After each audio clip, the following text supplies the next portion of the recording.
మనం decimal నెంబర్స్ని 2 decimal numbers ఉన్నాయి, divisor కూడా డెసిమల్ నెంబర్ ఉంది. ఈ డివిజర్ని మనము నెంబర్గా కన్వర్ట్ చేయాలి. నెంబర్గా కన్వర్ట్ చేయాలి అంటే ఎనీ నెంబర్స్ ఆఫ్టర్ పాయింట్ ఇది వన్ నెంబర్ తర్వాత పాయింట్ ఉంది, ఇది 1 డిజిట్. సో మనం దీన్ని 2.4గా రీడ్ చేస్తాం. దీన్ని మనం డెసిమల్ నుంచి మన నెంబర్కి కన్వర్ట్ చేసుకోవాలి అంటే ఎన్ని డిజిట్స్ తర్వాత పాయింట్ ఉంది, 1 డిజిట్ తర్వాత పాయింట్ ఉంది. సో 10 తీసుకోవాలి, 10 మల్టిప్లై చేయాలి, డివైడ్ చేయాలి. సో న్యూమరేటర్లో ఏమైపోతుంది, ఇక్కడ మల్టిప్లై విత్ డెసిమల్స్ అంటే వాటి యొక్క ప్లేస్ చేంజ్ అవుతుంది. సో రైట్ హ్యాండ్ ఇంక్రీజ్ అవుతుంది 1. అలాగే డెసిమల్స్ కూడా ఇది కూడా రిమూవ్ అయిపోయింది కాబట్టి 24 ఉంది. ఈ 24 మన డివిజర్.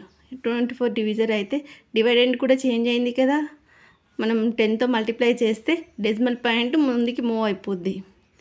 ఇప్పుడు ఇది 2 డిజిట్ నెంబర్, ఇది 2 డిజిట్ నెంబర్. ఏ నెంబర్ తీసుకోవాలి, 77 తీసుకోవాలి. 77 తీసుకుంటే మనకి 77 టేబుల్లో ఉందా, లేదు. 72 ఉంది. 72 smaller than the 77, greater number కాదు. So 24 3s 72.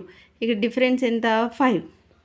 1 ఉంది, 1 యాస్టీస్ డౌన్కి పెట్టేసేయాలి. 51 మళ్ళీ చెక్ చేయండి, 51 టేబుల్లో ఉందా, లేదు. 48 ఉంది. 2స్లో 48 సబ్ట్రాక్షన్ చేస్తే 3 వచ్చేసింది. డెసిమల్ నెంబర్ ఉంది, మన డెసిమల్ నెంబర్కి డెసిమల్ పాయింట్ పెట్టాలి. సో డెసిమల్ నెంబర్ క్యాన్సిల్ అవుతుంది, అప్పుడు మనం 3 రాసుకోవచ్చు డౌన్లో. 33 ఉంది. 33 ఈ ప్రోడక్ట్స్లో ఉందా, లేదు. సో 1s 24 సబ్ట్రాక్ట్ చేస్తే 9.